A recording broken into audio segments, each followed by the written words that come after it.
The Dawn Flows Home to the Sea, Part 2, by Mikhail Sholokhov, continued.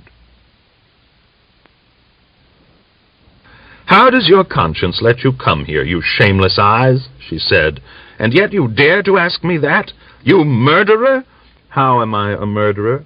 "A real murderer, who killed Pyotr, didn't you?" "Yes." "Very well, then. After that, what are you? And you come and visit us, and you sit yourself down as though—" Ilinichna choked and was silent. But recovering, she went on, "Am I his mother, or who? How can you dare to look me in the eyes?" Mishka turned pale. He had been expecting this talk. Stammering a little in his agitation, he said, "I've got no reason to shut my eyes. Supposing Pyotr had caught me, what would he have done? Do you think he'd have kissed me on my topknot? He'd have killed me too. Did we come together on those hills to play kiss in the ring? That's what war's for. And old Korshunov is killing peaceable old men war too?" "Why, what else?" Mishka said in amazement. "Of course it's war. I know those peaceable old men. Those peaceable old men sit at home holding up their trousers, but they do more harm than others at the front. Even such as old Gaffer Grishaka worked up the Cossacks against us. It was through them that all this war began. Who started the agitation against us? They did. Those peaceable old men did. And you call me murderer. You found a fine murderer.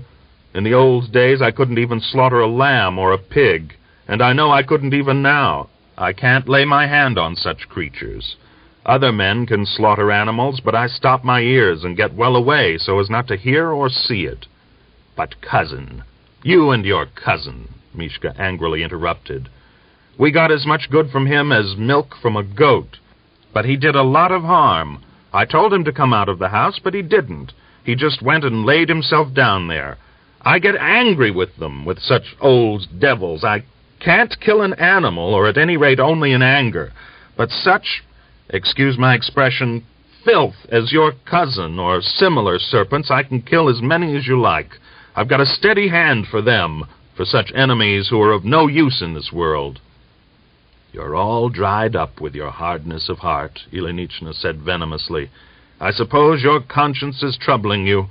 "I doubt it," Mishka smiled amiably. "My conscience isn't going to trouble me over such rubbish as that old gaffer. I've been racked with fever. It gave me a thorough shaking up, or mother, I'd—" "Don't call me mother," Ilinichna flared up. "You call a bitch your mother." "Now don't bitch me," Mishka said thickly, ominously, narrowing his eyes. "There's a limit to what I'm prepared to stand from you. But I tell you straight out, Auntie, you're not to be angry with me over Pyotr. He asked for what he got." "You're a murderer! A murderer! Clear out of here! I can't stand the sight of you," Ilinichna declared obdurately. Mishka lit another cigarette and calmly asked, "How about Dmitri Korshunov, your cousin? Isn't he a murderer? And what is your Gregor? You say nothing about your darling son, but he's a real murderer, and no mistake." "Don't talk nonsense." "I gave up talking nonsense long ago." "Well, but tell me, what is he? How many of our men has he put out of the way, do you know? That's the point. If you're going to give that name to everybody who's taken part in the war, then we're all murderers. The whole point is whom we murder and why," Mishka said significantly. Ilinichna remained silent, but seeing that her guest had no intention of departing, she said harshly, "Enough! I haven't got time to talk to you. You can go home." "I've got as many homes as a hare has bedrooms," Mishka laughed and rose, as if he could be scared away by such talk and such names. He was not so thin-skinned as to pay any attention to the insulting remarks of a furious old woman. He knew Dunya loved him, and he cared nothing for anything else, including Ilinichna. Next morning he called again, greeted Ilinichna as though nothing had happened, sat down by the window and watched Dunya's every movement. "You're seeing us a lot," Ilinichna flung at him, not returning his greeting. Dunya flamed up, looked at her mother with burning eyes, and lowered her glance, saying not a word. Mishka answered with a smile, "I'm not coming to see you, Auntie Ilinichna. You needn't fear. It would be better if you forgot the way to our house altogether." "Why, where am I to go to?" Mishka asked, turning serious. By the kindness of your cousin Mitri, I've been left alone in the world, and you can't sit like a wolf in an empty hut. Whether you like it or not, Auntie, I shall keep on visiting you," he ended, and seated himself more comfortably, spreading out his legs. Ilinichna stared at him fixedly. Truly, such a one couldn't simply be put outside the door. All Mishka's stocky figure, the angle at which he held his head, his firmly pressed lips, expressed a bovine obstinacy. After he had gone, Ilinichna sent the children out into the yard, then turned to Dunya and said, "You see he doesn't set foot in here any more. Understand?" Dunya gazed at her mother without blinking. Something common to all the Melyukovs showed for a moment in the furious narrowing of her eyes, as she said, as though biting off every word, "No, he shall come. You shan't forbid him. He'll come." Unable to control herself, she covered her face with her apron and ran out into the porch. Breathing heavily, Ilinichna sat down by the window and remained there, silently shaking her head, gazing with unseeing eyes far into the steppe, where, silvery under the sun, a selvage of young wormwood divided the earth from the sky. Early that evening, Dunya and her mother, unreconciled and taciturn, were setting up a fallen fence in the garden down by the Don. Mishka came up. He silently took the spade from Dunya's hands and said, "You're digging the holes too shallow. The next wind will blow your fence down again." And he began to deepen the holes for the posts, then helped to set up the fence, fastened it to the posts, and went off. Next morning he brought 2 freshly planed rakes and a pitchfork handle, and stood them on end outside the Melyukovs' porch. After greeting Ilinichna, he asked in a businesslike tone, "Are you thinking of mowing the meadow grass? Other people have already gone across the Don." Ilinichna did not answer. Dunya spoke instead. "We've got nothing to get over the river in. Our boat has been lying under the shed since autumn, and it's all dried out." "You should have set it down in the water in the spring," Mishka said reproachfully. "Perhaps it can be caulked. You can't manage without a boat." Dunya looked at her mother humbly and expectantly. Ilinichna went on silently kneading dough and behaved as though the conversation had nothing to do with her. "Have you got any tow?" Mishka asked, smiling almost imperceptibly. Dunya went into the storeroom and brought back an armful of hemp ends. Mishka put the boat in order by dinner time, then came into the kitchen. "Well, I've dragged the boat down to the water. Now it can soak. Tie it up to a trunk or something may go off with it." He again asked, "Well, how about the haying, Auntie? Perhaps I could give you a hand. I've got nothing to do just now in any case." "You ask her," Ilinichna nodded at Dunya. "I'm asking the mistress. Anyone can see I'm not the mistress here." Dunya burst into tears and went into the best room. "Then I'll have to give a hand," Mishka said decisively. "Where are your carpenter's tools?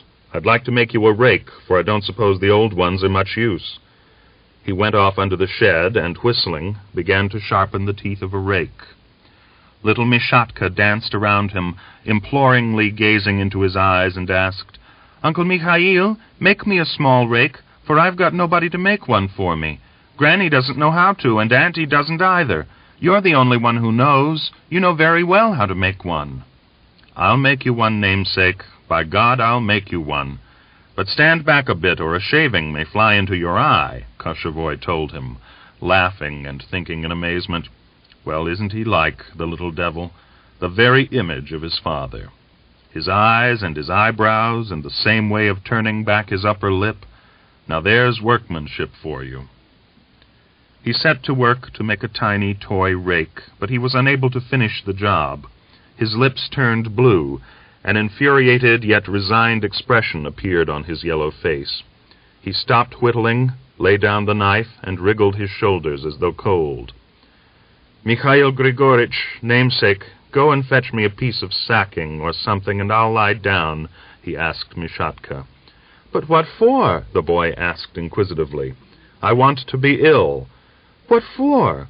"Oh, the way you stick, just like burrs. Why, my time has come to be ill, that's all. Fetch it quick." "But how about my rake?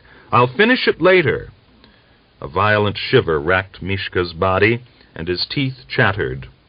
He stretched himself out on the sacking Mishatka brought, then took off his cap and covered his face with it. "Have you fallen ill already?" Mishatka asked bitterly. "Yes, I'm ill now." "But what are you shivering for?" "It's the fever, shaking me." "But what are your teeth chattering for?" With one eye, Mishka glanced from under the cap at his troublesome little namesake, smiled curtly, and ceased to answer his questions. Mishatka stared at him in alarm and ran into the hut. "Granny, Uncle Mikhail's lain down in the shed, and he's shivering and shivering till he's almost dancing." Ilinichna looked out of the window, went to the table, and was long silent, turning something over in her mind. "Why don't you say something, Granny?" Mishatka asked impatiently, tugging at the sleeve of her bodice. Ilinichna turned to him and said firmly, "Little one, take a blanket and carry it out to him, the Antichrist, so he can cover himself. It's fever that's shaking him, a sort of illness. Can you carry the blanket?" She went across to the window again, gazed out into the yard, and said hurriedly, Stop, don't bother. There's no need." Dunya had covered Koshevoy with her own sheepskin coat, and now was bending over him, saying something to him. After the attack had passed, Mishka spent the rest of the day busily preparing for the mowing. He was obviously much weaker. His movements were sluggish and uncertain, but he finished Mishatka's rake for him.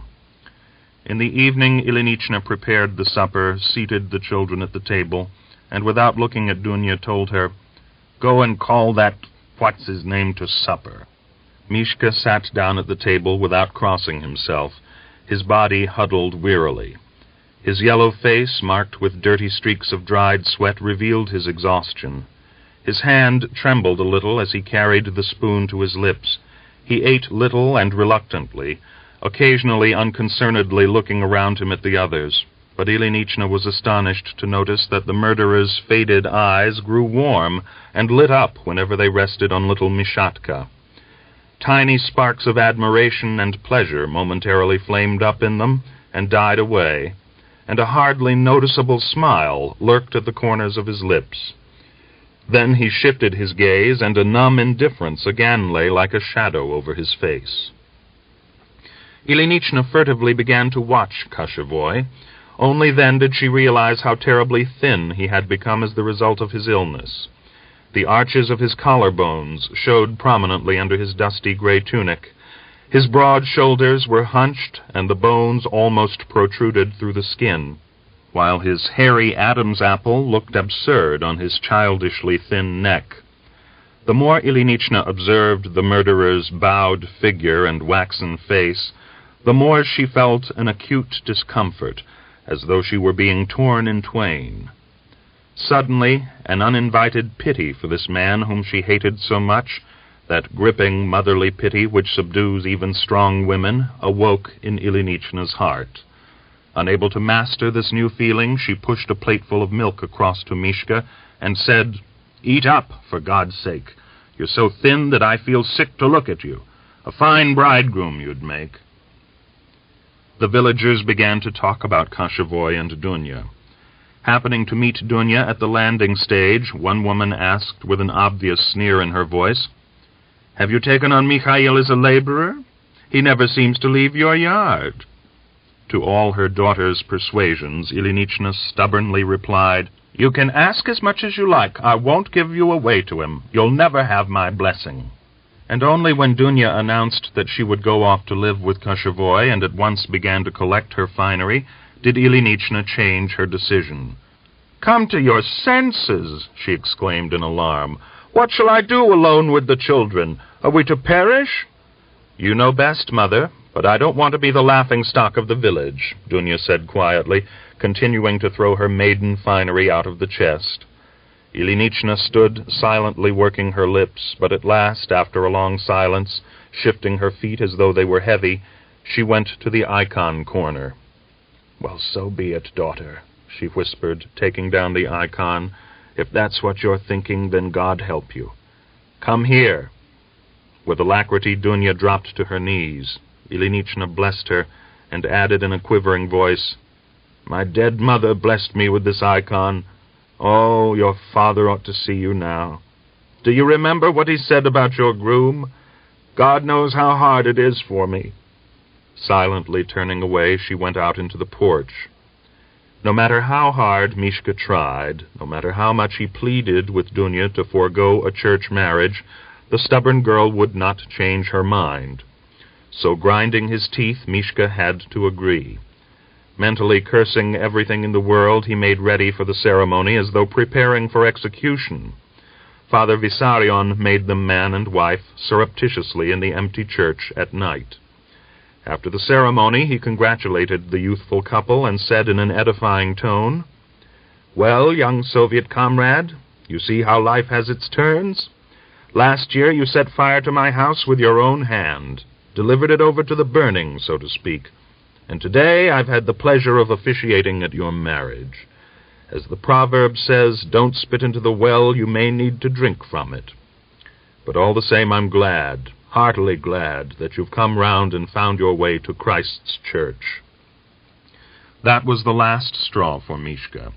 Ashamed of his weakness of will and angry with himself, he had said not a word in the church, but now he shot a furious look at the spiteful priest and whispered, so that Dunya should not hear, "Pity you fled from the village then, for I'd have burned you together with your house, you long-maned devil. You get that clear, do you?" Dumbfounded by the surprise of this attack, the priest stared with blinking eyes at Mishka, but the bridegroom tugged at his young wife's sleeve, sternly said, "Come on," and his army boots clattering noisily made for the door. At this cheerless wedding there was no drinking of vodka nor bawling of songs. Prokhorezhikov, who acted as best man, complained about it to Aksiniya next day, spitting with disgust again and again. "Well, girl, it was a fine wedding, I can tell you. In the church, Mikhail muttered something to the priest that made the old man's jaw drop. And at supper, do you know what we had? Roast fowl and sour milk. If the devils had only given us a tiny drop of vodka. Griegor Pantelyevich ought to have seen how his sister was married off. He'd have clutched his head. No, girl, I've had enough. I'm not going to any more of these newfangled weddings. A dog's marriage is merrier. The bitches do at least tear one another's hair out, and there is plenty of noise. But here there was neither drinking nor fighting. May the infidels be accursed. You know, I was so upset after the wedding that I couldn't sleep all night. I lay scratching myself as though they'd put a fistful of fleas under my shirt." Chapter 3. From the day when Koshevoy installed himself in the Melyukov hut, everything on the farm took a new turn. In a short time he had mended the fence and carted in the steppe hay and stacked it on the threshing floor, neatly thatching the top. In preparation for the harvest, he fitted a new platform and wings to the harvester, diligently cleaned the floor in readiness for the threshing, repaired the old winnow, and mended the harness. For he was secretly dreaming of exchanging the yoke of bullocks for a horse, and said more than once to Dunya, "We ought to provide ourselves with a horse. Driving with these yoked apostles is like going to a funeral." One day in the storeroom he discovered a tin of white lead and ultramarine, and at once decided to paint the house shutters, which were gray with age. The Melyukov hut seemed to grow young again as it looked out on the world with the bright blue frames of its windows. Mishka proved to be a zealous master. Despite his fever, he worked without folding his arms. Dunya helped him in everything. In the first few days of their married life, she grew distinctly better looking, and seemed to spread in the shoulders and hips. She had a new expression in her eyes, in her walk, even the way she tidied her hair. Her former awkward angularity of movement, her childish assurance and energy vanished. Always smiling and grown more sedate, she gazed at her husband with loving eyes and saw nothing of what was happening around her. Young happiness is always undiscerning. But with every passing day, Ilinichna felt more and more keenly the loneliness which had come upon her. She had grown superfluous in the house in which she had spent almost all her life. Dunya and her husband worked as though they were building their own nest in some new spot. They discussed nothing with her, and did not ask her consent when they made some innovation on the farm, and they did not even find a kindly word to use when speaking to the old woman. When they sat down at the table, they would exchange a few insignificant remarks with her. Then, once more, Ilinichna was left alone with her cheerless thoughts. She gained no joy from her daughter's happiness, and the presence of a strange man in the house, and her son-in-law remained as much a stranger to her as before, oppressed her. Life itself was beginning to be a burden to her. In 1 year she had lost so many of her dear ones, and she lived on, broken by suffering, grown old and pitiful. Much sorrow had she known in her life, perhaps too much. Now she no longer had the strength to resist it, and she constantly had a superstitious presentiment that death, which had grown so accustomed to visiting her family, would yet cross the threshold of the old Melyukov house more than once. Now she was reconciled to Dunya's marriage. She had only one desire, to live to see Gregor's return, to hand the children over to him, and then to close her eyes forever. During her long and arduous life, she had suffered enough to earn her right to repose. Endlessly, the long summer days dragged by. Burning hot shone the sun, but the prickling sunlight no longer warmed Ilinichna. She sat motionless for hours on the porch in the full sunlight, indifferent to all around her. She was no longer the bustling and zealous housewife she had been. She felt no desire to do anything. It was all for nothing, and now seemed unnecessary and unreal, nor did she have the strength to work as in past days. She often examined her hands, marred with many years of labor, and thought, "Well, my hands have done their work now. It's time to rest. I've lived my life, and enough. So long as I live to see my Grisha." Only once did she recover her former vitality, and then not for long. One day Prokhor dropped in on his way home from Vyashenska, shouting, when still some distance off, "How about treating me, Granny Ilinichna? I've brought you a letter from your son." The old woman turned pale. In her mind, a letter was inevitably associated with some new misfortune. But when Prokhor read Gregor's brief letter, a good half of it consisting of greetings to his dear ones, and only at the end indicating that he would try to get home on leave in the autumn, for a long time Ilinichna could not speak for joy. Little tears as tiny as beads rolled over her brown face, over the deep furrows in her cheeks. Hanging her head, she wiped them away with the sleeve of her bodice, with her rough hand. But they went on rolling down her face, and dropping one by one on her apron, speckled it as though they were a warm and heavy rain. Prokhor not merely had no pleasure in women's tears, he could not endure them. So, frowning with annoyance, he said, "You've worked yourself up into a fine state, Granny. What a lot of moisture the likes of you women have. You ought to be glad and not start crying. Well, I'm off. Goodbye. I don't get much joy out of watching you." Ilinichna stopped weeping and halted him. "For such good news, my dear, how could I let myself go like that?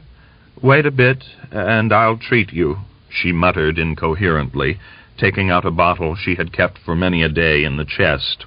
Prokhor sat down and stroked his mustache. "Will you have a drink with me, as you're so happy?" he asked, though he at once thought anxiously, "Well, now the devil's got hold of my tongue again. She'll go and have her share, and there's only enough vodka in the bottle for a smell." But Ilinichna refused. She carefully folded up the letter and laid it on the icon shelf. But evidently thinking better of it, she picked it up again, held it in her hands for a moment, then thrust it into her bosom and pressed it firmly against her heart. When Dunya returned from the fields, she read the letter again and again, and at last smiled and sighed, "Oh, if only he'd come soon. You're no longer your old self, Mother." Ilinichna jealously took the letter from her, concealed it again at her breast, and smiling, looking at her daughter with beaming, half-closed eyes, said, Not even the dogs bark about me. I'm so useless these days. But my younger son has remembered his mother. The way he writes. He calls me by my full name, too. I bow low to you, dear mother, he writes, and also to the dear children. And he didn't forget you, Dunya. Well, what are you laughing at? You're a fool, a complete fool. Why, Mother, can't I smile now? But where are you off to? I'm going to the garden to hoe the potatoes. I'll do it myself tomorrow. You should stay at home. You're always complaining of feeling ill, and now you've suddenly found work to do. No, I'll go. I'm so happy. I'd like to be by myself, Ilinichna admitted, and youthfully, swiftly tied her kerchief around her head. On the way to the garden, she called to see Aksenia. For the sake of decency, she talked at first of indifferent matters and then took out the letter. Our boy's sent me a letter. He's made his mother happy. He promises to come home on leave. Here, neighbor, read it, and I'll listen to it once more. After that, Aksenia often had to read the letter. Ilinichna would drop in of an evening and would take out the yellow envelope carefully wrapped in a handkerchief and ask with a sigh, Read it, Aksenia, dear. Today there's a weight on my heart, and in my sleep I saw him quite small, just as he was when he went to school. In the course of time, the words, written in pencil, began to blur, and many of them could not be distinguished at all, but that made no difference to Aksenia. She had read the letter so often that she knew it by heart. Later still, when the thin paper was falling to pieces, she unhesitatingly told Ilinichna all the contents of the letter, down to the last line. A couple of weeks after the arrival of the letter, Ilinichna felt ill. Dunya was busy with the threshing, and the old woman did not want to take her off the work. Yet she could not manage the cooking by herself. I shan't get up today. You manage somehow on your own, she asked her daughter. Why, where are you feeling bad, Mother? Ilinichna examined the tucks on her old bodice and answered without raising her eyes, I feel bad all over, just as though everything inside me had been beaten to a pulp. When I was younger, your dead father used to go mad and beat me, and he'd got cast-iron fists. I'd lie for a week as though dead, and that's just how I feel now. Everything inside me seems to be broken. I'm all thrashed. Shall I send Mikhail for the doctor? What do I need him for? I'll get up somehow. Next day she did get up and went out into the yard. But towards evening she took to her bed again. Her face swelled a little, and bags of water appeared under her eyes. Several times during the night she raised herself on her arms, lifting her head from the piled pillows, breathing fast, suffering from a shortage of breath. Then the choking sensation left her, and she could lie quietly on her back and even get out of bed. She passed several days in a state of quiet renunciation and peace. She wanted to be alone, and when Aksenia came to see her, she gave curt answers to her questions, and sighed with relief when she went. She was glad that the children spent most of the day in the open air, and that Dunya rarely came in and did not pester her with questions. She no longer had need of any sympathy or solace. A moment had come when she felt an overwhelming need to be left alone in order to recall much of her life. Half closing her eyes, she lay for hours without stirring, except for her swollen fingers gathering the folds of the blanket, and during those hours all her life passed before her. It was amazing how short and mean that life appeared, and how much of it was oppressive and bitter, how much she had no wish to recall. For some reason, her memories and thoughts turned most of all to Gregor, maybe because she had not known freedom from anxiety for him during all the years since the beginning of the war, and because he was the only link binding her to life. Or perhaps the yearning for her elder son and her husband had been numbed, had faded with time, for she recalled them more rarely, and she seemed to see them through a gray, misty haze. She was reluctant to recall her youth, her married life. That was all simply unnecessary. It had receded so far into the distance, and now brought neither pleasure nor relief. Returning to the past in her memories, she remained stern and unsullied in thought. But she recalled her younger boy with extreme, almost tangible clarity. Yet the moment she thought of him, her heart began to beat faster. Then the choking sensation returned. Her face went gray, and she lay a long time unconscious. But as soon as she recovered, she thought of him again. She could not forget her last son. One day she was lying in the best room. The noonday sun was glittering outside. In the southern edge of the sky, white clouds, raised on end by the wind, were floating majestically in the dazzling azure. The oppressive silence was broken only by the monotonous, stupefying grate of the grasshoppers. Outside, right beneath the window, the grass huddling against the house substructure, half-faded goosegrass mingled with broom-grass and quitch, had been left unwithered by the sun, and it was here that the grasshoppers had found shelter. Ilinichna listened to their incessant chirruping, caught the scent of the sun-warmed grass, which penetrated into the room, and for a moment she had a vision of the sun-baked August steppe, the golden wheat stubble, the glowing azure sky enveloped in a dove-gray haze. She distinctly saw the bullocks pasturing on the worm-wooded bounds of the fields, the wagon with the canopy stretched over it. She heard the dry grating of the grasshoppers, breathed in the cloyingly bitter scent of the wormwood, and she saw herself, young, well-grown, beautiful. There she went, hastening to the encampment. The stubble rustled under her feet and stung her bare calves. At her back the burning wind dried the sweaty shirt gathered into her skirt and scorched her neck. Her cheeks were flooded with crimson. The rush of blood to her face caused a fine ringing in her ears.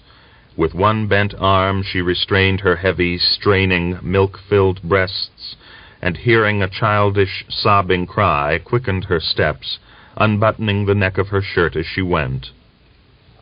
Her weather-beaten lips quivered and smiled as she took the tiny, swarthy Grishatka from the cradle hanging under the wagon.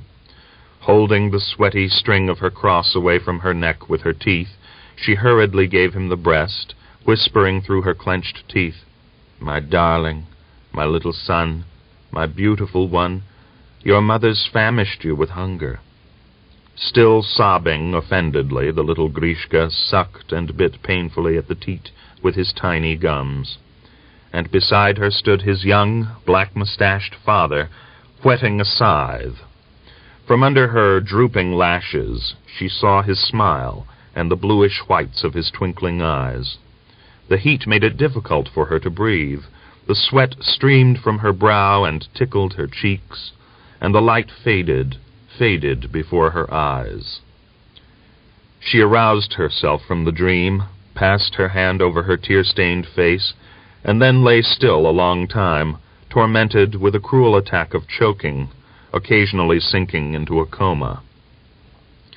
Late that evening, when Dunya and her husband had gone to sleep, she gathered the rest of her strength, rose, and went into the yard. Aksenia was out late, seeking her cow, which had got separated from the herd, and as she returned home, she saw Ilinichna walking slowly, swaying as she went into the threshing floor. What has she gone in there for, ill as she is? Aksenia wondered, and stealing up to the fence which bounded the Melyakovs' threshing floor, looked inside. A full moon was shining. A breeze was blowing from the steppe. The stack of straw cast a dense shadow over the bare, stone-rollered floor. Ilinichna was supporting herself with both hands on the fencing, gazing out into the steppe, to where a campfire lit by the mowers was glimmering like a distant, inaccessible little star. Aksenia clearly saw the old woman's swollen face lit up by the bluish light of the moon, the gray strand of hair breaking from under her black shawl. Ilinichna stood long, gazing into the darkling steppe, then called quietly, as though he were standing quite close to her, "Grisha, dear, my darling boy." She was silent for a moment. Then, in a different, low and husky voice, she said, "Blood of my blood." All Aksinia's body shivered, gripped by an inexplicable feeling of anxiety and fear. Sharply falling back from the fence, she went to her hut. That night Ilinichna realized that soon she was to die, that death had already come to her bedhead. At dawn she took Gregor's shirt out of the chest, rolled it up, and laid it under her pillow. She also made ready her own grave clothes, and the shirt in which she was to be attired after she had drawn her last breath. Next morning Dunya went in to see her mother as usual. Ilinichna took Gregor's carefully folded shirt from under the pillow, and without speaking held it out to Dunya. "What's this?" Dunya asked in surprise. "Grisha's shirt. Give it to your husband. Let him wear it." "His old one must be rotten with sweat," said Ilinichna very faintly.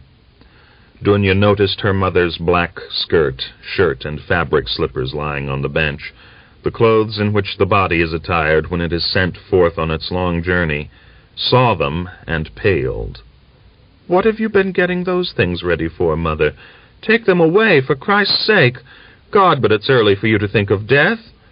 "No, my time has come," Ilinichna whispered. "My turn. Look after the children. Watch over them till Gregor returns. I can see now that I'm not going to live till then. I'm not going to live till then." So that Dunya should not see her tears, Ilinichna turned to the wall and covered her face with her kerchief. She died 3 days later.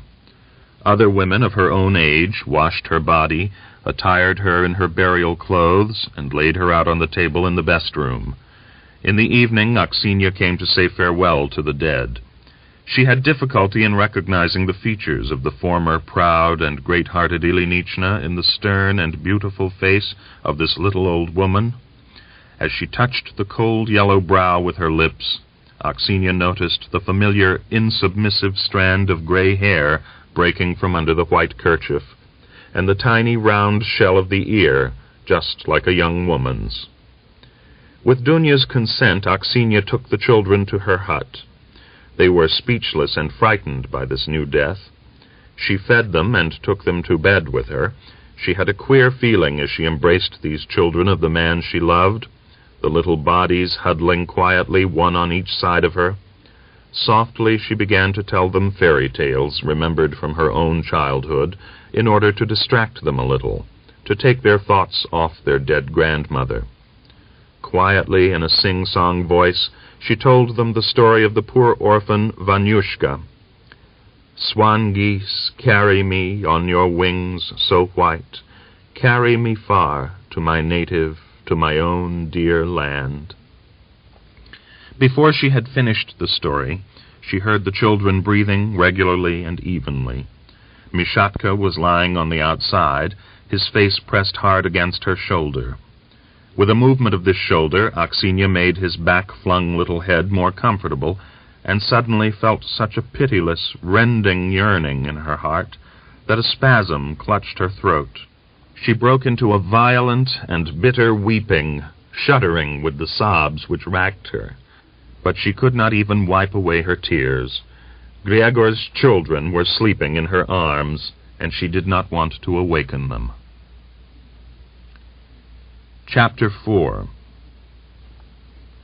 After Ilinichna's death, Koshevoy was left the sole and undisputed master in the house, and it would have been natural for him to turn with still greater ardor to the restoration of the farm, to its further extension.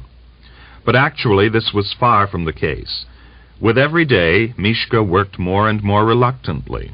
He often went out and spent the evenings sitting on the porch far into the night, smoking, pondering something. Dunya could not help noticing the change which had occurred in her husband. More than once she was amazed to see that Mishka, who formerly had worked with total disregard of self, would suddenly, for no apparent reason, drop the axe or plane and sit down to rest. The same thing happened in the fields when they sowed the winter rye. He would take a couple of turns up and down the field, then would halt the bullocks, roll himself a cigarette, and sit long on the plowed land, smoking, knitting his brows. Dunya, who had inherited her father's practical sagacity, thought anxiously, "He's not lasted long. Either he's ailing for something, or else he's just lazy. I'll only have trouble with such a husband. You might think he was living with strangers, smoking half the day, scratching himself the other half, and never any time for work. I must have a talk with him, quietly, so as not to upset him, for if he goes on working as hard as this, we'll be unable to shovel need out of the house with a spade." So one day Dunya guardedly asked him, "You're not the man you used to be, Mishka. Is your fever getting the better of you?" "Why my fever? It's sickening enough here without fever," Mishka answered irritably, touching up the bullocks and setting off behind the sower. Dunya thought it unwise to continue her questions. After all, it wasn't a woman's place to instruct her husband, and there the matter ended. She was mistaken in her assumptions. The sole cause hindering Mishka from working with his former zeal was the conviction, which grew stronger in him with every day, that he had settled down too soon in his native village. "I've been a little too quick to turn to farming. I was in too much of a hurry," he thought angrily when he read the war reports in the regional newspaper, or listened of an evening to the stories of demobilized Red Cossacks.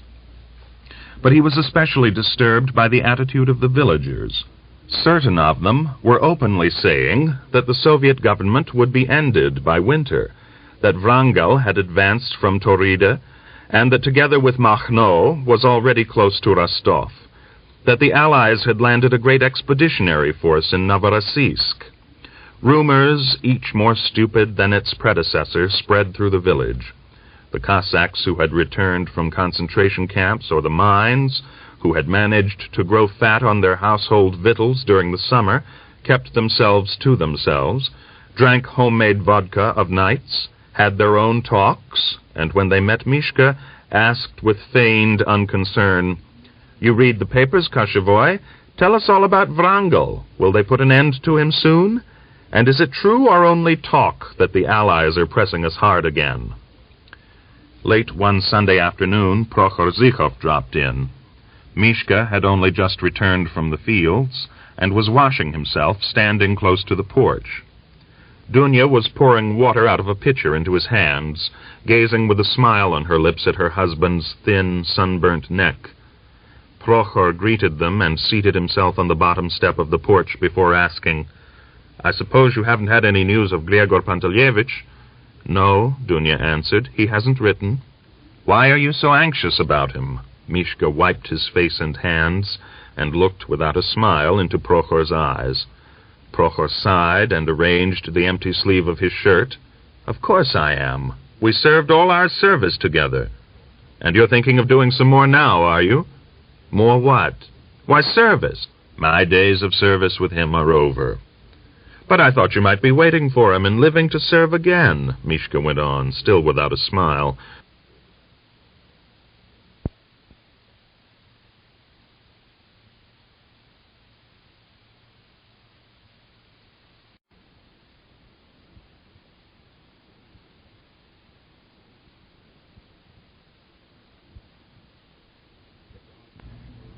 The Dawn Flows Home to the Sea, Part 2, by Mikhail Sholokhov, continued.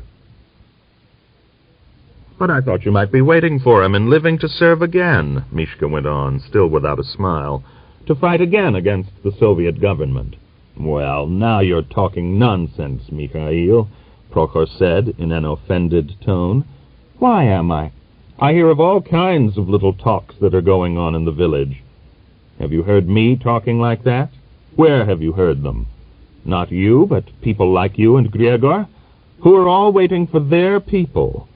I'm not waiting for their people. They're all the same to me. That's just the curse of it, that they are all the same to you. Come into the house. Don't take offense. I was joking." Prokhor reluctantly went up the steps, saying as he crossed the threshold, "Your jokes, brother, are not very funny. The past has got to be forgotten. I've paid for the past." "Not all the past can be forgotten," Mishka said dryly as he sat down at the table. "Stop and have supper with us." "Thank you. Of course, the past can't all be forgotten. For instance, I've lost an arm, and I'd be very glad to forget it, but it won't be forgotten. It's always reminding me of itself." Dunya said as she lay the table, not looking at her husband, "Is it your opinion that anyone who's been with the whites can never be forgiven?" "Why, what do you think?" "Well, I thought that anyone who rakes up the past shall have his eyes put out, so they say." "You may find that in the Bible," Mishka said coldly, "but in my view a man must always answer for his deeds." "The government says nothing about that," Dunya remarked quietly. She did not wish to wrangle with her husband in the presence of another Cossack, but inwardly she was annoyed with Mishka for his, as it seemed to her, misplaced joke with Prokhor, and for the enmity he had openly shown to her brother. "The government says nothing to you. It's got nothing to talk about with you. But service with the whites has to be answered for under Soviet law." "And have I got to answer for mine, too?" Prokhor asked. "You're only a sheep. You've had a graze, now back into your pen. There'll be no questioning of orderlies, but Griegor will have to face the music when he turns up. We'll question him about the rising." "And you'll do the questioning, will you?" Dunya's eyes flashed as she set a cup of soured milk down on the table. "Yes, I'll question him too," Mishka calmly answered. "It's not your business. There'll be questioners enough without you. He's won his pardon by serving in the Red Army." Dunya's voice shook. She sat down at the table, gathering the flounces of her apron in her fingers. As though he had not noticed his wife's agitation, Mishka went on unruffled. "I'll find it interesting to do some questioning, too. But so far as his pardon's concerned, we'll have to see. We'll have to reconsider how far he's earned his pardon. He's spilt quite a lot of our blood. We'll have to measure out whose blood weighs the most." This was the first squabble Mishka and Dunya had had since their marriage. There was an awkward silence in the kitchen. Mishka silently ate the milk, occasionally wiping his lips with a hand towel. Prokhor smoked and gazed at Dunya. Then he began to talk of farming matters. He remained for another half hour. As he was going, he said, "Kirill Gromov's returned. Have you heard?" "No. Where's he turned up from?" "From the Reds. He was in the 1st Cavalry Brigade, too." "Is he the one that served under Mamontov?" "That's him." "He was a fine fighter," Mishka laughed sneeringly. "I don't think so. He was always the first where it was a question of looting. He had a ready hand for that sort of thing. They say he sabered prisoners without mercy, killed them for their boots, killed them simply to get their boots and nothing else." "So they say," Prokhor confirmed. "And has he got to be pardoned, too?" Mishka asked in a wheedling tone.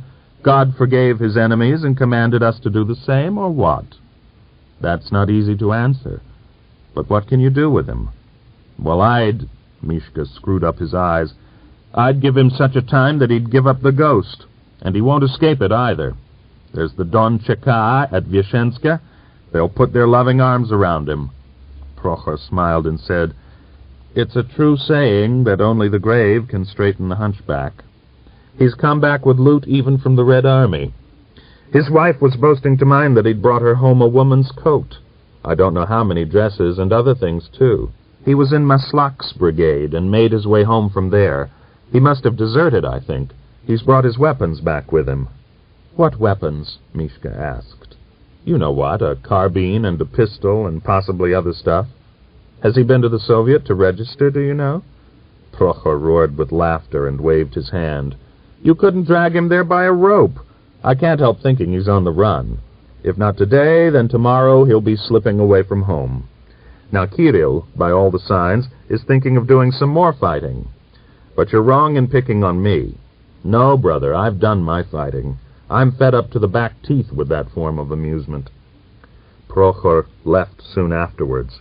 A little later, Mishka also went outside. Dunya fed the children and was getting ready for bed when Mishka came back. In his hands he held something wrapped in a small sack. "Where the devil have you been?" Dunya asked ungraciously. "I've been getting my dowry," Mishka smiled amiably. He unwrapped a carefully packed rifle, a wallet bulging with cartridges, a pistol, and 2 hand grenades. He laid them all on a bench and carefully poured some paraffin into a dish. "Where's all that come from?" Dunya indicated the weapons with her eyebrows. "They're mine. I brought them back from the front." "Then where did you have them buried?" "No matter where, they've been well looked after." "Well, you're fond of keeping things to yourself, I must say. You didn't say a word about it, hiding things even from your wife." With a forcedly carefree smile, obviously hesitating, Mishka said, "And why should I have told you, Dunya? This isn't a woman's business. Let that property lie. It's not in the way in the house, girl." "But what have you brought it into the house for? You're a law-abiding Cossack now. You know all. And won't you have to answer for it to the law?" Mishka's face set hard, and he said, "You're a fool.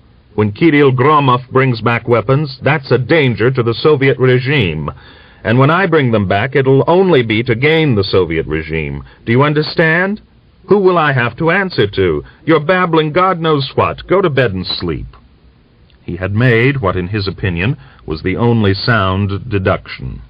If whites were coming back with weapons, then he had got to be on his guard. He diligently cleaned the rifle and pistol, and next morning, as soon as it was light, he went off on foot to Vyeshenska.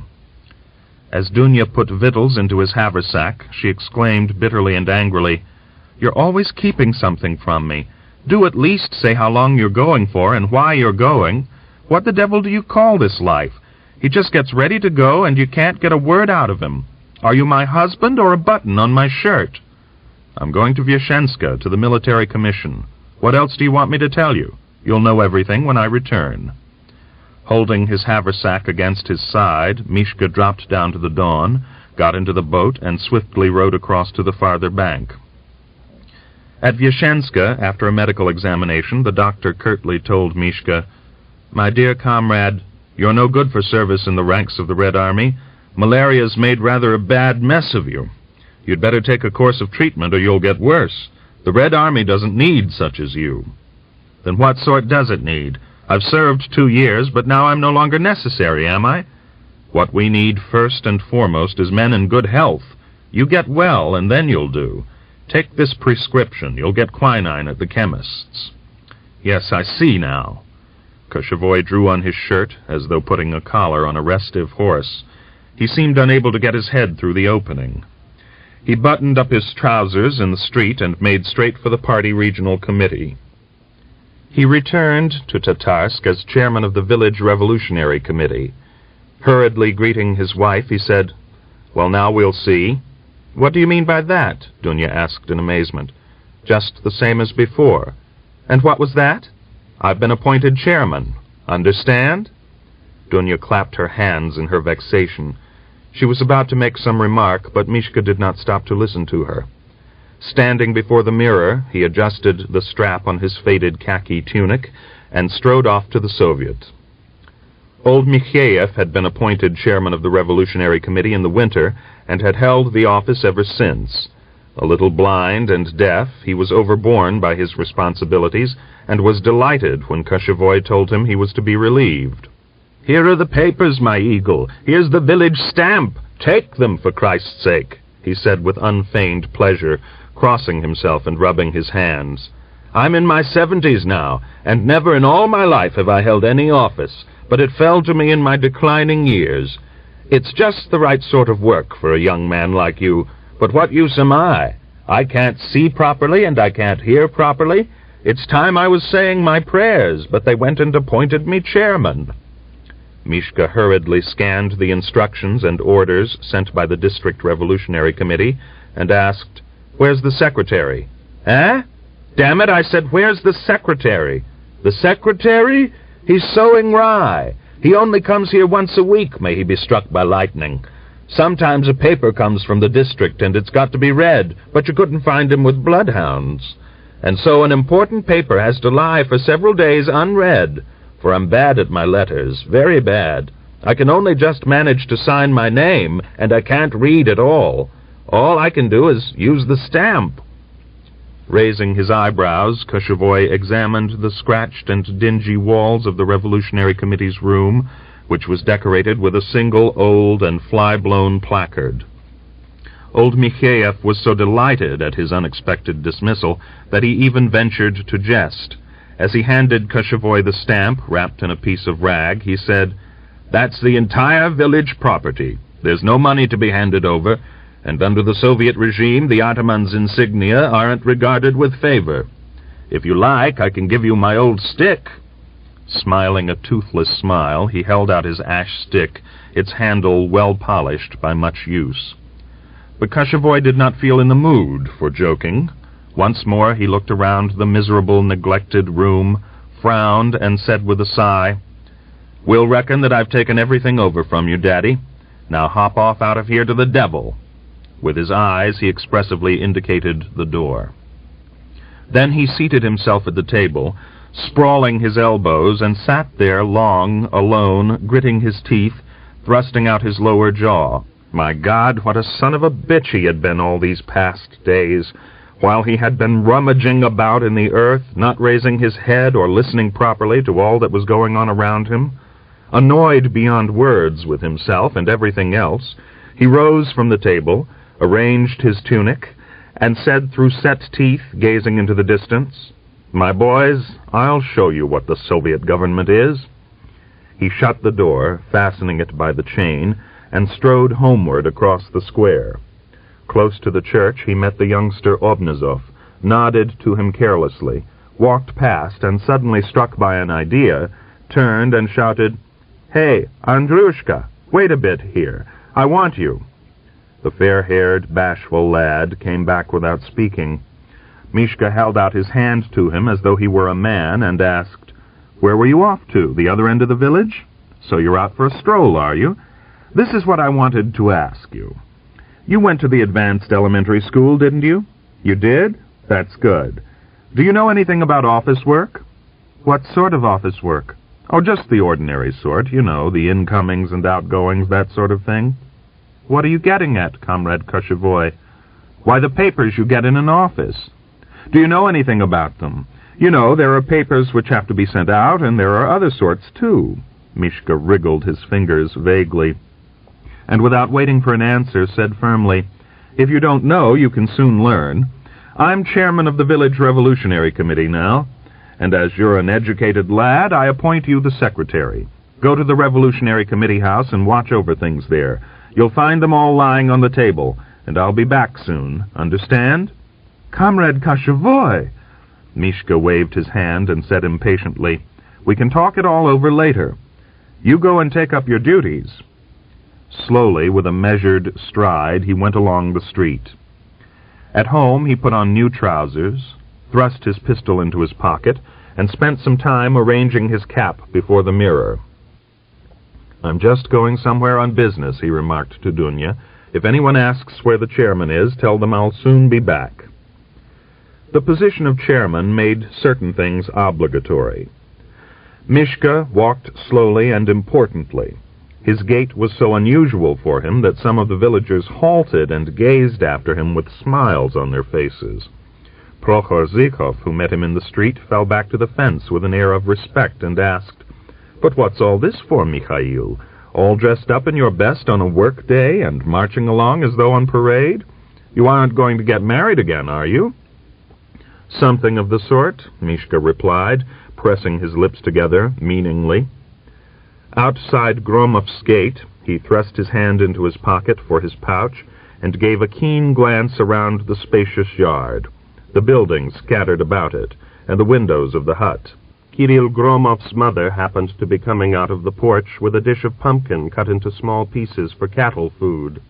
Mishka greeted her respectfully and strode towards the steps. "Is Kirill at home, Auntie?" "Yes, he's at home. Go straight in," the old woman said, stepping aside for him to pass. Mishka went into the dark porch and groped in the semi-darkness for the door-handle. Kirill himself opened the door of the best room to him and fell back a step. Clean-shaven, smiling, and a little tipsy, he gave Mishka a curt, searching glance and said in an easy tone, "Yet another soldier. Come in, Koshevoy, and sit down. Be our guest. We were just having a drink, just a little drink. Hospitality makes for tasty victuals." Mishka shook the master's hands as he looked at the guests sitting around the table. His arrival was obviously inopportune. A broad-shouldered Cossack, a stranger to Mikhail, sprawling at the far corner, gave Kirill a curt, interrogative glance as he shifted his glass. Semyon Akhvatin, a distant relative of the Korshunovs, who was sitting on the opposite side, frowned when he saw Mishka and turned his eyes away. Kirill invited Mishka to sit down. "Thank you for the invitation. But do sit down. Don't take offense. Have a drink with us." Mishka sat down at the table. Taking the glass of homemade vodka from the master's hands, he nodded. "Here's to your return home, Kirill Ivanovich." "Thank you. Have you been back from the army long?" "Very long. I've had time to settle down." "To settle down and get married, too, by all accounts. But what are you pulling a face for? Drink it up." "I don't want any more. I've got some business to talk over with you." "But that's too much. Don't try that on me. I'm not talking about business today. Today I'm enjoying myself with friends. If you've come on business, call again tomorrow." Mishka rose from the table. Smiling calmly, he said, "It's only a little matter, but it won't wait. Come outside for a minute." Stroking his neatly twisted black mustache, Kirill was silent for a moment, then he rose. "Perhaps we can talk here. Why break up the company?" "No, let's go outside," Mishka replied quietly but insistently. "Go outside with him. What are you chaffering over?" said the strange, broad-shouldered Cossack. Kirill reluctantly led the way into the kitchen. To his wife, who was busy at the stove, he muttered, "Clear out of here, Katerina." Sitting down on the bench, he asked curtly, "Well, what's the business?" "How many days have you been back?" "Why, what's the matter?" "How many days have you been back?" I asked. "This is the 4th, I think." "And have you been to the Revolutionary Committee yet?" "Not yet." "And are you thinking of going to see the military commission at Vishenska?" "What are you after? If you've come on business, talk about your business." "I'm talking about my business." "Then go to the devil. Who the hell do you think you are that I've got to give you an answer?" "I'm chairman of the Revolutionary Committee. Show me your regimental papers." "So that's it," Kirill drawled, and looked with a keen, suddenly sober glance into Mishka's eyes. "So that's what you're after." "Yes, you've got it. Hand over your papers." "I'll call at the Soviet with them today." "Show them this minute." "I've got them packed away somewhere." "Then find them." "No. I'm not going to look for them now. Go home, Mikhail. Don't make a scene here." "It'll be a short scene I'll make with you." Mishka put his right hand into his pocket. "Get your coat on." "Drop it, Mikhail. You'd better not lay hands on me." "Come on, I tell you." "Where to?" "To the Revolutionary Committee." "I don't particularly want to." Kirill turned pale, but he spoke with a humorous smile on his face. Swaying a little to the left, Mishka pulled his pistol out of his pocket and cocked the hammer. "Are you coming or not?" he quietly asked. Without a word, Kirill strode towards the best room, but Mishka placed himself in his way, and with his eyes indicated the door leading to the porch. "Boys," Kirill shouted with assumed unconcern, "I've been sort of arrested here. Finish off the vodka without me."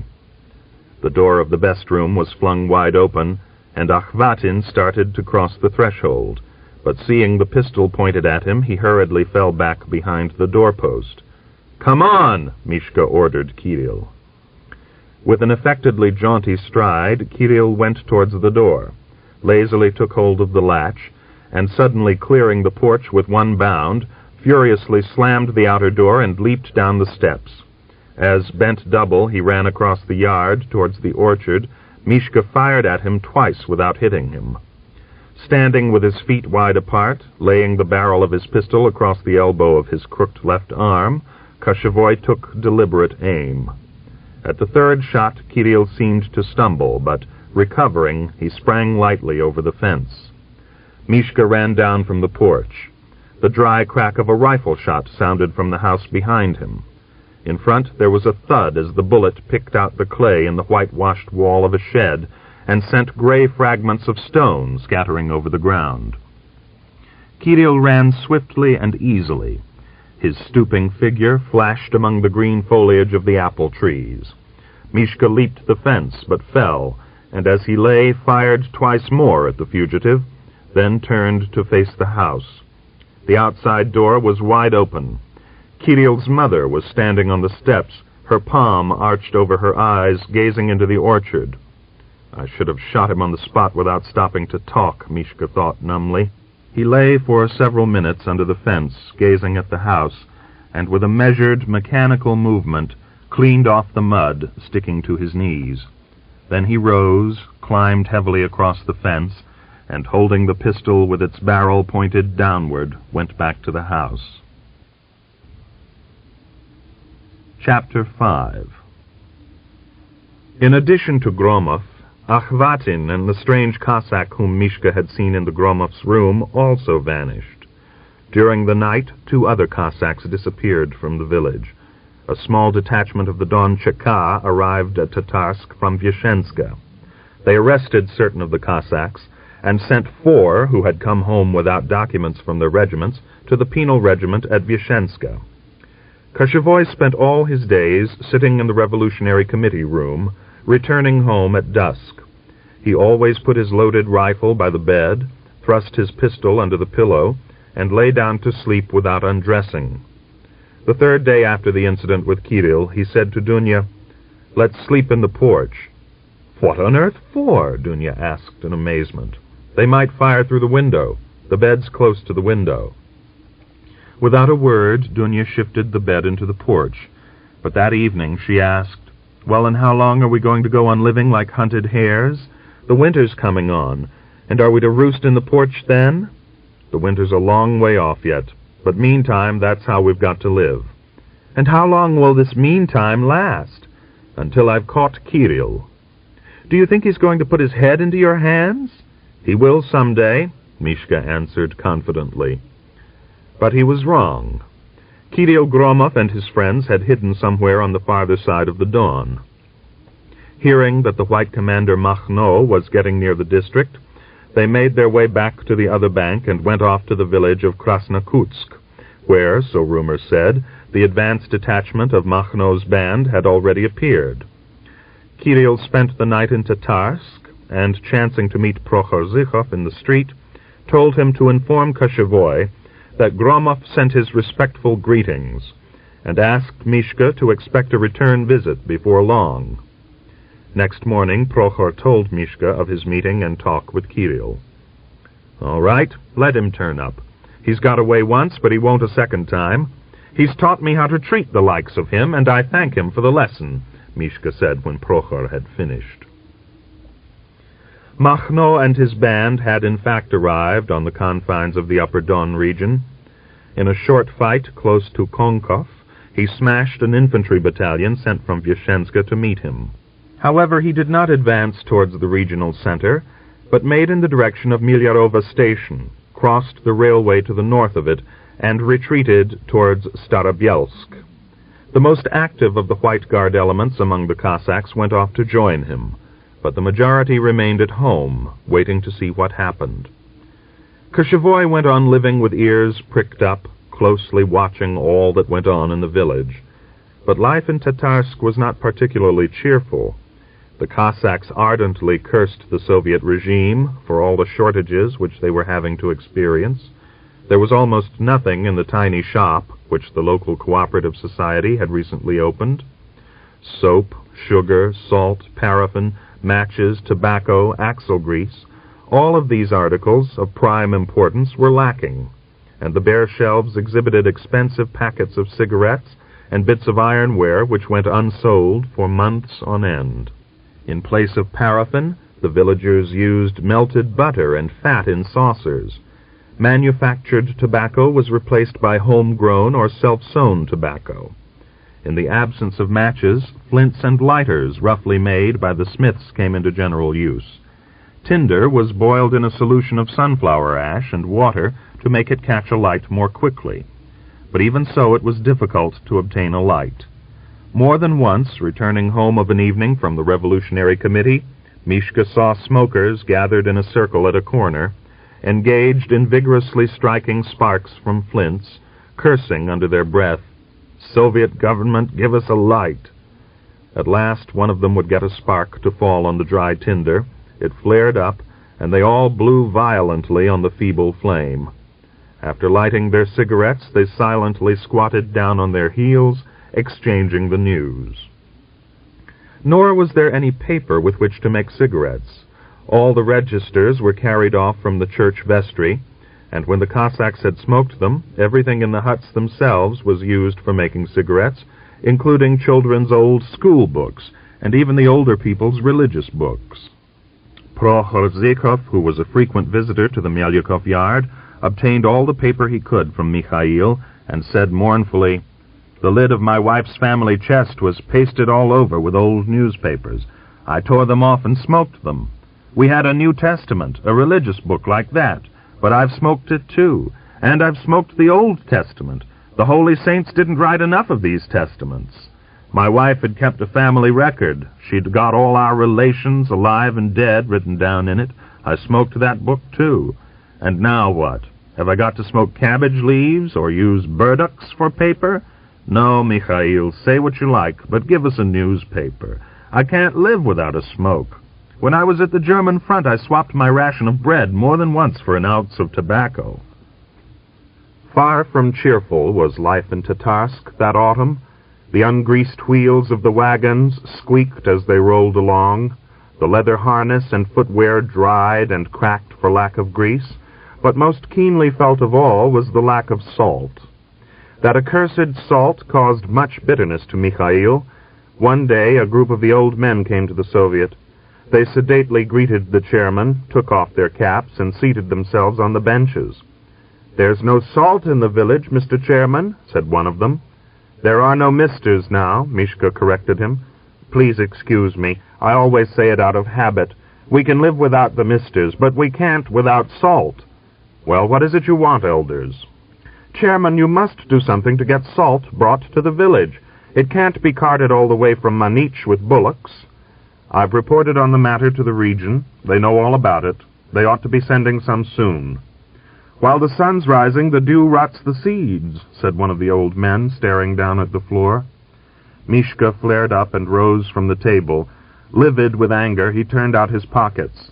"I haven't got any salt, do you see? I don't carry it about with me, and I can't suck it out of my fingers for you. Do you understand, elders?" "Where on earth has it got to, this salt?" hunchbacked old Chumakov asked after a moment's silence, looking around in astonishment with one eye. "In the old days, under the former government, nobody even had to speak about it. It lay in piles everywhere, but now you can't get hold of a pinch of it." "Our government has got nothing to do with it," Mishka said more calmly. "The only government that's to blame for it is your former cadet government. It was they who did so much destruction that there's not even anything to cart salt with. All the railroad tracks are smashed, and the freight cars, too." He spent a great deal of time telling the old men how, during the retreat, the whites had destroyed the state property, had blown up factories, had burned down warehouses. He had seen some of it himself during the war. He had heard more, and the rest he imaginatively invented, with the sole object of turning the discontent away from his own Soviet government. To defend that government from reproaches, he lied and wriggled shamelessly, thinking the while, "It will be no great woe if I talk the swine's heads off. They're swine in any case, and they won't lose anything by it, while it'll be to our gain." Do you think that these bourgeoisie aren't clever, or what? They're not fools. They collected all the stocks of sugar and salt, thousands of pounds of it, from all over Russia, and carried it off to the Crimea, and there they loaded it on steamers and sent it to other countries to be sold, he said, his eyes glittering. "And did they cart off all the axle grease, too?" Crooked Chumakov asked distrustfully. "Do you think they were going to leave it behind for you, Daddy? A lot of need they have of you, or any of the toiling people. They'll find someone to sell even the grease to. They'd have carted off everything with them if they could, so that the people here would die of hunger." "That's true, of course," one of the old men agreed. "The rich are all like that, out to get the last grain. From time immemorial it's been well established that the richer you are, the greedier you are. In Vyashenska, there was a merchant who piled everything he had on wagons when the first retreat took place. He carried off all his property down to the last spool of thread, and the Reds got quite close, but there he was, still not ready to drive out of his yard, running about dressed in a sheepskin, pulling the nails out of the walls with pincers. "I'm not going to leave a single nail behind for them, damn them," he said. So it isn't very surprising that they've carried off the grease with them. But all the same, how are we going to manage without salt? Old Maksayev asked benevolently towards the end of the talk. "Our workers will soon dig up more salt, and meantime you can send wagons to Manich," Mishka advised guardedly. "The people don't want to drive there. The Kalmyks do us harm. They won't let us have salt at the lakes, and they carry off our bullocks." An acquaintance of mine came back with only his knout. One night 3 armed Kalmyks rode up and drove off his bullocks and pointed to their throats. "Keep your mouth shut," they said, "or you'll come to a bad end, Daddy. And now you drive there." "We'll have to wait a little longer," Chumakov sighed. Mishka managed to come to some kind of agreement with the elders, but at home he and Dunya had a serious conversation over this very question of salt. Something was going wrong in Mishka's relations with his wife. It had all begun on that memorable day when he had talked about Gregor in Prokhor's presence. That little squabble had not been forgotten. One evening at supper, Mishka said, "Your soup isn't salted, mistress, or is there a shortage of salt on the table and too much on your back? Under this government there isn't likely to be too much salt for some time to come. Do you know how much salt we've got left?" "Well, 2 handfuls. "Things are in a bad way," Mishka sighed. "Other folk rode off to Manich for salt away back in the summer, but you've never had time to think about it," Dunya said reproachfully. "What could I have driven with? In our first year of wedded life, it doesn't seem right to harness you up. And as for real bullocks, you leave your jokes for another time. When you're eating unsalted food, then you can joke. What are you turning on me for? Tell me where I'm to get salt from. What a lot you are, you women. Belch it up if you like, but give us salt. But supposing there isn't any, curse it. Other folk drove to Manich with bullocks, and now they've got salt and everything, but we'll be chewing tasteless stuff." "We'll get through it somehow, Dunya. They ought to be sending us salt soon. Have we got so little of that commodity?" "You've got plenty of everything." "Who's you?" "The Reds. And what are you?" "I'm what you see. You've talked and talked. We'll have plenty of everything, and we'll all be living on the same level and well. Is this what you call living well, with nothing to salt our soup?" Mishka stared at his wife in alarm and turned pale. "What's all this, Dunya? What are you saying? How can you talk like that?" But Dunya had got the bit between her teeth. She also went pale with anger and indignation, and raising her voice to a shout, went on, "Well, how can we live like this? What are you staring your eyes out for? Do you know, Chairman, that already people's gums are swelling from lack of salt? They're digging up earth in the salt marshes. People go as far even as Nechayev Mound, and they put this earth into their soup. Have you heard about that?" "Wait a bit, don't shout so much." "Well, and what next?" Dunya clapped her hands. "What else do you want? Have we got to live through it somehow, or haven't we?" "Well, you lived through it." "I am living through it, but you, all your Melyakov character has come to the surface now." "What character?" "Your counter-revolutionary character, that's what," Mishka said thickly, and rose from the table. He stared down at the floor and would not raise his eyes to his wife. His lips quivered as he said, "If you talk like that again, you and I shan't be living together, understand that? Your words are the words of an enemy." Dunya was about to make some objection, but Mishka looked at her out of the corners of his eyes and raised his fist. "Hold your tongue," he said huskily. Fearlessly, with open curiosity, Dunya gazed at him. After a moment, she said calmly and cheerfully, "Well, all right. The devil knows what we've started to talk about. We'll manage without salt." She was silent for a second, and then added, with the quiet smile of which Mishka was so fond, "Don't be angry, Misha. If you're going to be angry with us women over everything, you'll never stop being angry. What else can you expect from a stupid head? Will you have some broth, or shall I put out some sour milk for you?" Despite her youth, Dunya was already rich in worldly wisdom, and she knew when to be obstinate in an argument and when it was necessary to make peace and retreat. A couple of weeks later, a letter arrived from Gregor. He wrote that he had been wounded on the Wrangel front, and that after recovering, in all probability, he would be demobilized. Dunya told Mishka the contents of the letter, and guardedly asked, "Misha, when he comes home, how shall we manage? We'll move to my hut. He can live here by himself. We'll share the property. We certainly can't live together. By all the signs, he'll bring Aksenya here." "Even if it was possible, I'd never live under the same roof as your brother," Mishka declared sharply. Dunya raised her eyebrows in astonishment. "Why not, Mishka? You know well enough." "You mean because he served with the whites? You've got it." "How you dislike him. And yet you and he were friends once." "What the devil have I got to like him for? We were friends, but our friendship came to an end long ago." Dunya was seated at the spinning wheel. The wheel hummed rhythmically. Suddenly the thread broke. Dunya held the rim of the wheel with her palm, and as she twisted the two ends together, asked without looking at her husband, "When he comes back, what will happen about his service with the Cossacks?" "There'll be a trial, a tribunal." "But what is he likely to be sentenced to?" "Well, I'm not to know that. I'm not the judge." "Can he be shot?" Mishka stared at the bed where Mishatka and Polyushka were asleep, listened to their steady breathing, and lowering his voice answered, "It's possible." Dunya asked no more questions.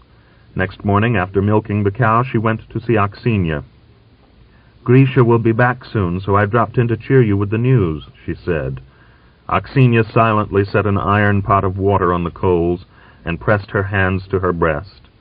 Looking at her flaming face, Dunya said, "But don't cheer up too much. My man says he won't be able to get out of a trial. What they'll sentence him to, God alone knows." For a second, terror peered out of Aksenya's moist and glittering eyes. "What for?" she asked jerkily, still unable to drive the belated smile from her lips. "For the rising? For everything."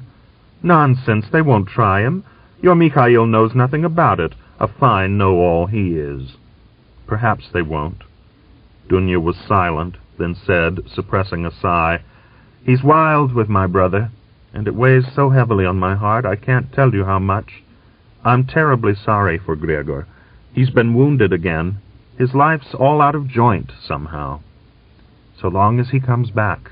We'll take the children and hide somewhere," Aksenya said agitatedly. For some reason she removed her kerchief, then put it on again, and began aimlessly to shift the utensils on the bench, quite unable to master the violent agitation which had taken possession of her. Dunya noticed how her hands were trembling as she sat down on the bench and began to smooth out the folds of her old, worn apron over her knees. A lump rose in Dunya's throat. She felt like going off somewhere to cry by herself. "Mother didn't live to see him come back," she said quietly. "Well, I'm going. I've got to light the stove." In the porch, Aksenya hurriedly and awkwardly kissed her on the neck, then snatched up and kissed her hand. "Are you glad?" Dunya asked in a low, broken tone. "Yes, just a little. Only a very little," Aksenya answered, trying to jest, to hide her tears behind a tremulous smile. Chapter 6. At Milyarova station, Gregor, as a demobilized Red commander, was assigned a wagon and horses. He changed the horses at every Ukrainian settlement he passed through on his way home, and reached the bounds of the Upper Don region the same day. But at the very first Cossack village he drove into, the chairman of the Revolutionary Committee, a young man only recently returned from the Red Army, told him, "You'll have to have bullocks, Comrade Commander. We've only got one horse in all the village, and that hobbles on 3 legs. All the horses were left behind in the Kuban during the retreat." "Perhaps I can manage with the one?" Gregor asked, tapping his fingers on the table, looking interrogatively into the genial chairman's merry eyes. "You'll never get there. You'll be driving a week and still you'll not get there. But don't be alarmed. We've got good bullocks with a long stride, and we've got to send a wagon to Vyashenska in any case to take some telephone wire which got stranded here after the war. So you won't have to change wagons. It'll put you down right outside your door." The chairman screwed up his left eye and added, smiling and winking impudently, We'll give you our finest bullocks and a young widow for driver. We've got one here who's so hot you'd never even dream of a hotter. With her for company, you won't even notice you're home. I've been in the army myself. I know all of a soldier's needs." Griegor silently reckoned that to wait for a wagon going his way would be absurd, and it was a long way to go on foot. He would have to agree and accept the bullocks. The wagon drove up within an hour. It was ancient, the wheels squeaked miserably. At the back, the frame was broken and jagged, and carelessly piled hay hung in wisps. "There's your war," Griegor thought as he looked with repugnance at the miserable turnout. The driver strode along beside the bullocks, waving her whip. She was certainly a very good-looking woman, and well-built. Her massive breasts, out of proportion to her height, rather spoilt her figure, while a slanting scar on her round chin gave her face a look of sinister experience, and seemed to age her deeply crimson face, which around the bridge of her nose was sprinkled with golden freckles as fine as millet seed. As she arranged her kerchief, she screwed up her eyes, looked Griegor over, and asked, "Is it you I've got to take?" Griegor rose from the step and flung his greatcoat around him. "Yes. Have you loaded the wire?" "Have I got to load the accursed stuff?" the Cossack woman cried in a ringing voice. "Every day they want me to drive somewhere and do work for them. Is that what I am to them? Let them load the wire themselves, and if they won't, then I'll drive empty." Yet she dragged the rolls of wire onto the wagon, noisily but amicably exchanged curses with the chairman, and occasionally threw sidelong, scrutinizing glances at Griegor. The chairman laughed continually, and gazed at the young widow with genuine admiration.